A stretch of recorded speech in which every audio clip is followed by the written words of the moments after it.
Now I know what you're thinking. What about everyone that's left behind? What about all the other people? More information from the convoluted book series. Flora says, I was told that some will be left behind. I thought that sounded cruel. It's not cruel because each soul is given the choice. And if they are not moving and evolving, it's because they have chosen not to. It says it's all right because it's only a game.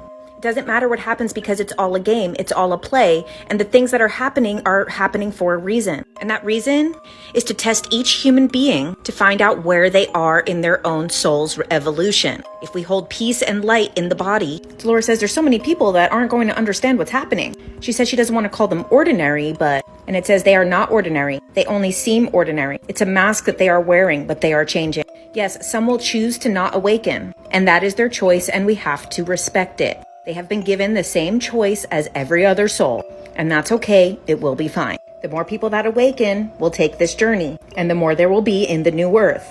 And that's why so many of you are doing this work at this time. Everyone you speak to, you are doing the work. It says you may not be aware, but you are acting like Christ. Everyone you speak to becomes a disciple, and they go out and in turn awaken other people. It is working, and it's all happening soon. They say that your body is your own universe. If every person creates peace and harmony in their own universe, then that's the universe they will create in the fifth dimensional earth. Imagine your thoughts becoming energy. The more energy you give it, the stronger it becomes. It says when you send out this energy, it manifests and becomes real. It becomes physical. If you send out that there's going to be peace, then peace will follow.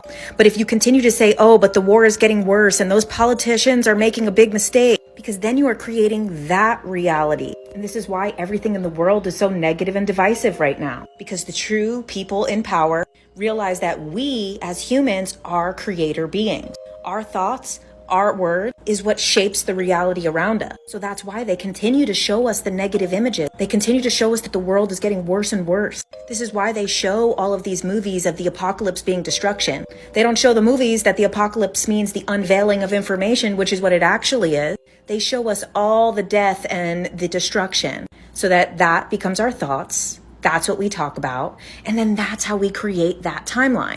So instead of going on to the New Earth timeline, we go on to the New World Order timeline. It's the New Earth, New Jerusalem, whatever different religions call it. Everyone kind of talks about this. And then there's a New World Order timeline. If you can create a new reality by coming to peace and harmony inside of your body, then why is there all this information about how sick and weak our bodies are? So that we have disharmony in our universe, and then we create a disharmonic world. And we go back to the idea that light is information and darkness is the lack of information. This explains the censorship of any information outside the mainstream narrative.